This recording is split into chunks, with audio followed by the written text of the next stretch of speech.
Bourgogne's Memoirs of Sergeant Bourgogne, 1812-1813, offer a personal account of his experiences during Napoleon's Russian campaign. As a sergeant in the Imperial Guard, Bourgogne describes the harsh realities faced by the French soldiers. Let's begin. For several years, I gave up writing my journal of the Russian campaign. That is to say, I gave up putting those memoirs in order, which I had written while a prisoner in 1813. A singular mania had come upon me. I doubted whether all that I had seen and endured with so much courage and patience in this terrible campaign was not the effect of my imagination. Nevertheless, when the snow is falling and I find myself sitting with my friends, former soldiers of the Empire, of whom some are of the Imperial Guard and who, like myself, have gone through that memorable campaign, it is always there that our memories take us, and I have noticed that with them, as with me, indelible impressions are left. We speak of our glorious campaigns with pride. Today my mother has just brought me some letters that I wrote to her during this campaign, and of which I was regretting the loss, so I am taking courage again. I must add to that the advice of friends who are making me promise to finish it. For my own part, it makes me live my life over again. One day, perhaps, who knows? My memoirs, although badly written, will interest those who read them. The great genius is no more, but his name will live forever. Thus, taking my courage in both hands, I am going on. So that after me, my grandchildren, reading their grandfather's memoirs, will say, "Grandfather was in the great battle with the Emperor Napoleon." They will see how, in Spain, he dressed down the Prussians, the Austrians, the Russians, the English in Spain, and many others.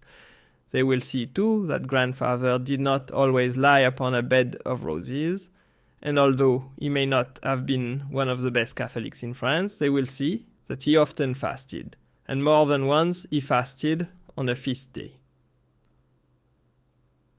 At 7 o'clock on the morning of December 15th, we left the stable where we had spent the night and walked in the direction of the road until we reached the spot where we had branched off the preceding evening. There we halted. Granger still had with him my little copper kettle. He carried it in front of him, fastened with a strap to his belt, for fear someone should make off with it for a pan in which snow could be melted and something cooked was a precious article. Granger returned it to me, for he foresaw that I might again be left behind, and might want it. He fastened it firmly to my knapsack. The sky was clear, but the cold bearable. We saw only a very few men upon the road. From this we concluded that the evening before, the greater number had gone on further and in different directions. We caught sight of a column of men upon the road in the direction of Kono, but we could not make out if they were French or Russians. So in this uncertainty we resumed our march. For an hour I walked fairly well, but at the end of this time a severe colic seized me, and I was forced to stop. It was still the result of my Wilna poisoning. I set down this relapse to the broth that I had taken overnight and before setting out in the morning. In this way I progressed till about 3 o'clock in the afternoon. I was now not very far from a forest that I had caught sight of some time before, and which I wanted to reach in order to pass the night there. I was no further away from it than a musket could carry when, to the right of the road, I caught sight of a house where, around a large fire, several soldiers of the different army corps were gathered, the greater part of them being of the Imperial Guard. As I was tired, I stopped to warm and rest myself a little. Some of the men proposed that I should remain with them. I accepted gladly. The cold had been bearable throughout the day and was so still, and we thought one might feel easy about the enemy. But some men coming up on the right of the road told us they had just caught sight of cavalry and that they were sure it was Russian.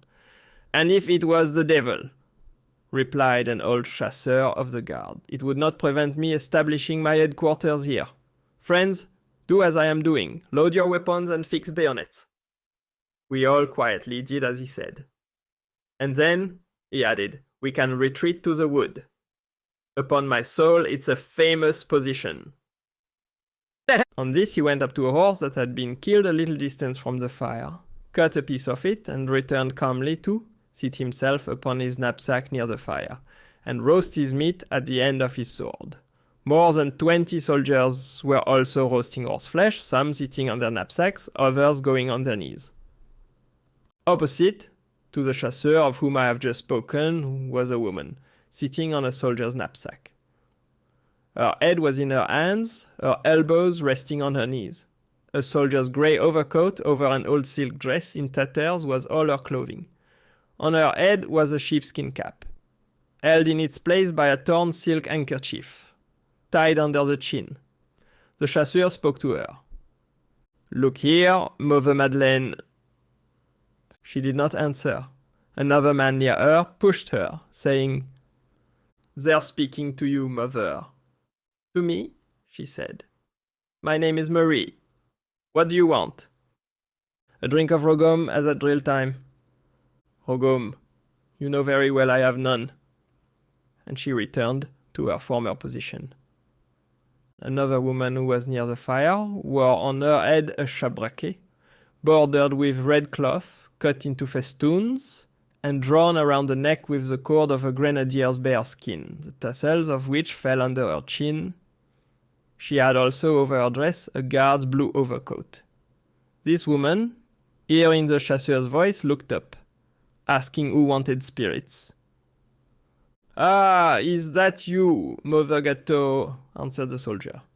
"It is I who am asking for spirits. I, Michaud. I dare say you are surprised to see me. Well, if anyone is more amazed than I am at meeting you, particularly shabraqué as you are, may the devil take him. Even before the passage of the Bérésina, thinking of you sometimes, dear Mother Gâteau, I imagined that the crows must long since have made a fristouille à la neige of your old carcass." "Wretch," replied Mother Gâteau, "they will eat you before they do me, you old drunkard. Ah," she continued in a jeering tone, "you must be wanting spirits indeed. You've had to go without for 3 months, but very likely at Wilna and yesterday at Kono you've taken a good dose. That's why you have so much tongue now. One thing astonishes me, that you're not dead of drink, like so many of the others we saw in the street, so many brave fellows left down yonder, and this good-for-nothing, this bad soldier, still lives." "Stop there, Mother Gâteau," replied the old soldier. "Slang me as much as you like, but stop short of bad soldier. Halte là!" Then, jeering all the time, he continued to eat the piece of horse flesh he was holding in his hand, and which he had ceased to bite at, while answering the old cantinière. Directly afterwards, she began again. "For 2 years now, he's had a spite against me, ever since I wouldn't give him credit at the military school. Ah, if my poor husband were not dead, if a rascally ball had not cut him in two at Krasnoe." And then she stopped. "It wasn't your husband. You weren't married." Not married, not married. Haven't I been with him nearly 5 years, ever since the Battle of Eylau, and I'm not married? What do you say to that, Marie?" Turning to the other cantinière. But Marie, whose marriage was of the same kind as Mother Gâteau's, said nothing. The soldier asked Mother Gâteau if she had monté à la roue on the mountains at Wilna.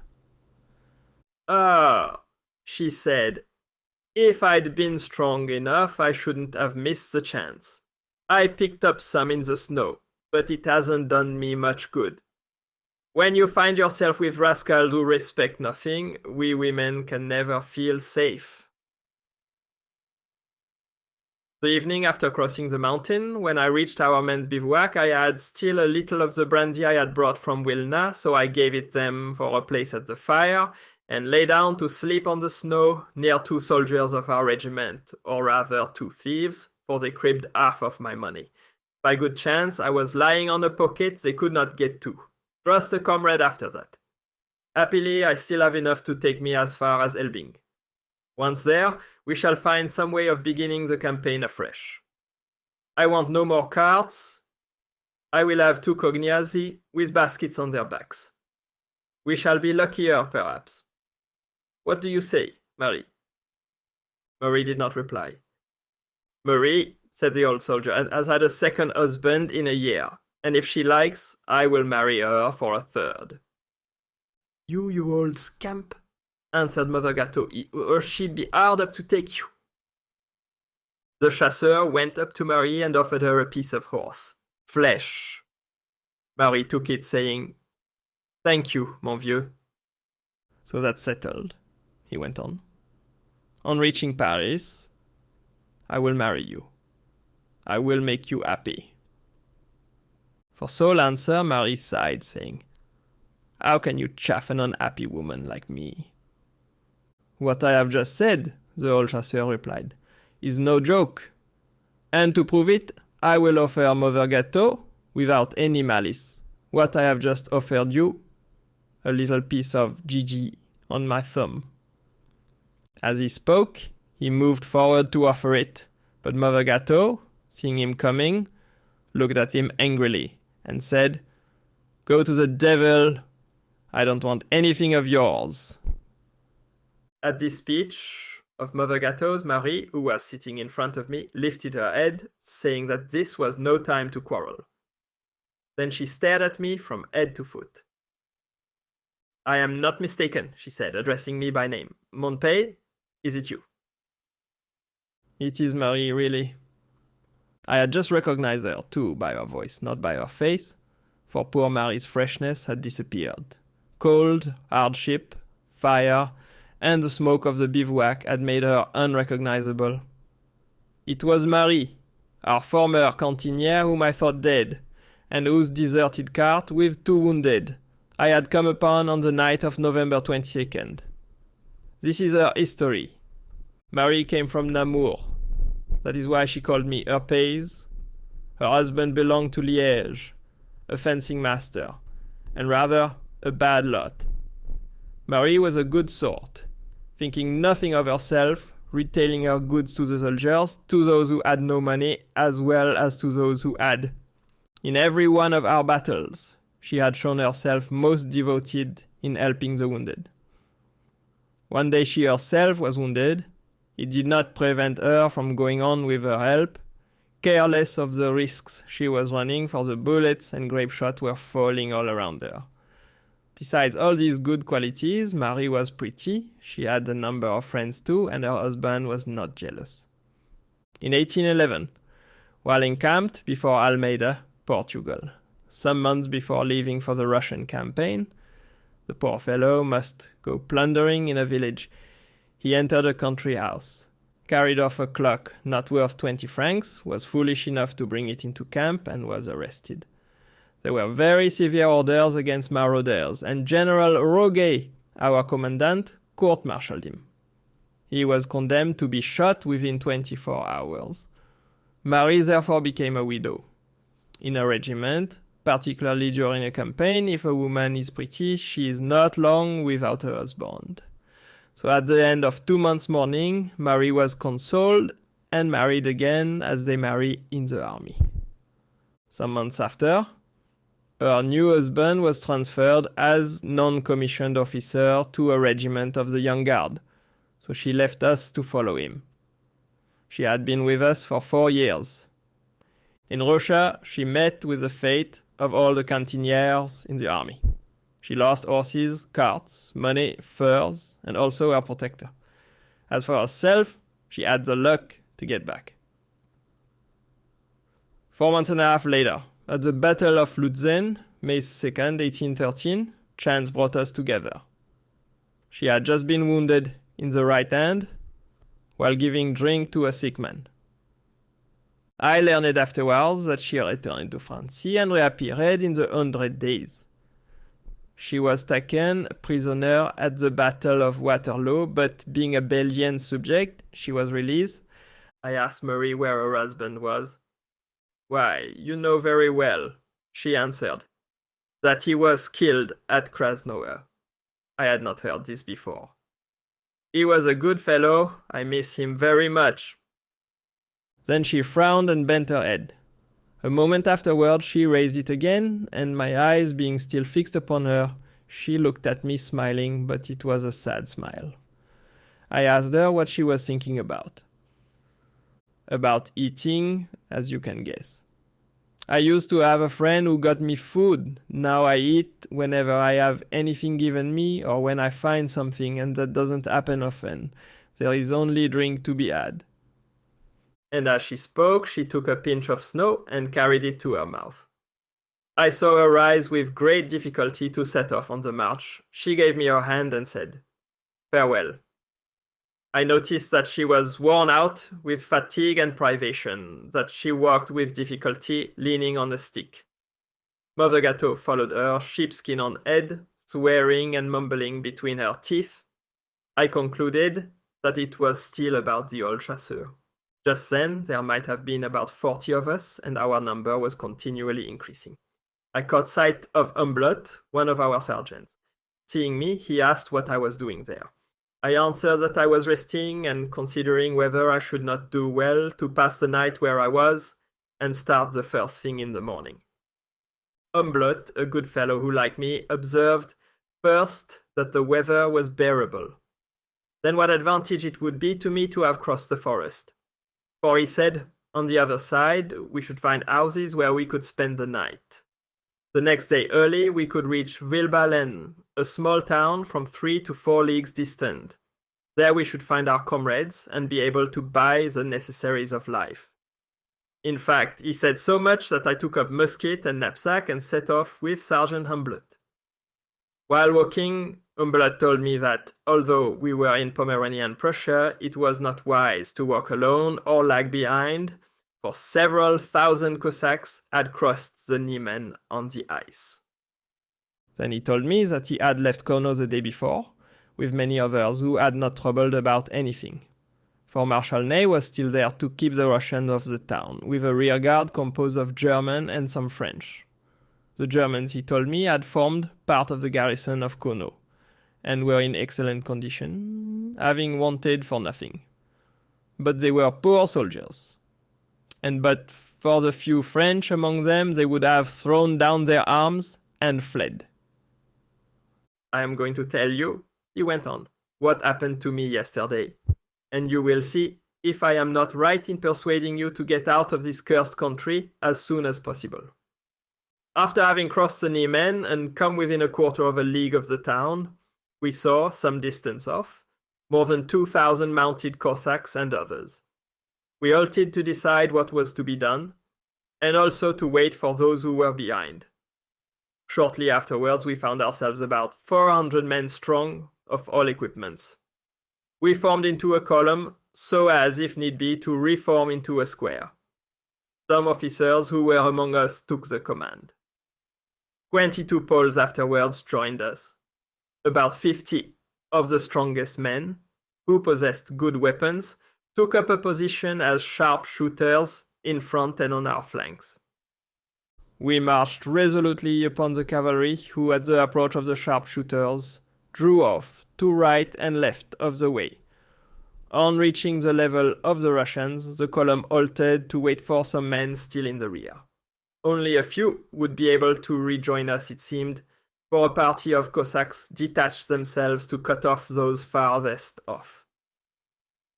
A man of the name of Buxin, who played the big drum in our band, was in the rear and was doing his utmost to join the column with, marvelous to relate, his drum still on his back, and in his hands a bag of 5-franc pieces. This load hindered him from getting along quickly. He was attacked by the Cossacks at 50 paces to the rear and to the left of the column. He received a lance thrust between the shoulders and fell full length into the snow, the drum being thrown over his head. 2 Cossacks instantly dismounted to strip him, but a Polish officer and 3 men ran upon them, took 1 prisoner with his horse, and freed the drummer of his instrument, which he left in the field. He got off with a lance thrust and half of his money, which he distributed among those who had saved his life. After this, the column set off again to the shout of "Long live the Emperor," with the Cossack and his horse in the middle of them. Humblot had barely finished his story before I was forced to stop in the same trouble again. Meantime, he walked slowly so that I could catch up with him. When I resumed my march, I found a great crowd preventing me from getting along. I regained the road, but had hardly done so when I heard a repeated shout, "Look out for the Cossacks!" I imagined it was a false alarm when I caught sight of several officers armed with muskets who halted and bravely stationed themselves in the road, facing the noise and crying out, "Never mind, let the dogs come on." I looked behind me. They were so close that one of the horses touched me. 3 were ahead, others followed. I had only just time to fling myself into the wood, where I thought I should be in safety, but the 3 Cossacks entered it almost at the same moment, and unhappily just at this spot, the wood was very open. I tried to get further in, but by a bad stroke of luck, one of my attackers came on. Imagine my position. I wanted to stop, but it was impossible. 2 of the 3 Cossacks being only a few steps away. Happily, a few steps further on, the trees were closer together. The Cossacks were delayed by them while I went on at the same pace, but stopped short by some branches embedded in the snow. I fell full length, my head remaining buried. I tried to rise, but I felt myself held by one leg. I feared one of my Cossacks was gripping me, but it was only briars and thorns. Making a last effort, I rose and looked behind me. The Cossacks had halted. 2 were looking for a spot wide enough to get their horses through. Meanwhile, I dragged myself on with extreme difficulty. A little further on, I was stopped by a fallen tree, but I was so weak that I found it impossible to lift my legs over it, and I was obliged to sit down. I had not been there 5 minutes when I saw the Cossacks dismount and fasten their horses to a bush. I thought they were at last coming to take me, and I had already tried to make an effort to save myself, when I saw that the 2 were busying themselves with a 3rd, who had received a furious sword stroke on the face. The wounded man lifted up a piece of his cheek that was hanging down onto his shoulder, while the others got ready a handkerchief, which they passed under his chin and tied on the top of his head. All this took place about 10 paces away from me. The Cossacks looking at me while they talked. When they had finished pasting their comrade's face, they bore down directly on me. But now, thinking myself lost, I made a last effort, mounted the tree trunk, took up my loaded musket, and determined to fire on the first who came near. I had only the 2 men to deal with, as the 3rd, after being bandaged, seemed to suffer like one of the damned, walking up and down and banging the hindquarters of his horse with his fists. Seeing my fighting position, the 2 Cossacks stopped and made signs that I was to go to them. I understood that they meant no ill towards me, but I remained, as I was all the same. I heard on my left, in the direction of the road, shouts and oaths, accompanied by musket shots, which made my enemies uneasy, for I saw them looking frequently in the direction of the sound. I hoped they would leave me, for the sake of their own safety, but a 4th savage now came up, as if making his escape. Seeing some of his comrades, he then caught sight of me, and on account of the underwood, dismounted, fastened his horse up beside the others, and pistol in hand, advanced towards me under cover of the trees. The 2 others followed in the same fashion. It hardly needed all that ceremony for vanquishing me. But, as luck would have it, at that moment the shouts on the right grew louder, accompanied by shots. The horses, terrified and not being very securely fastened, escaped in the direction of the road, and the Cossacks set off to pursue them. That concludes the 20th part of the story. Thank you very much for listening. Please subscribe for more episodes and leave a comment.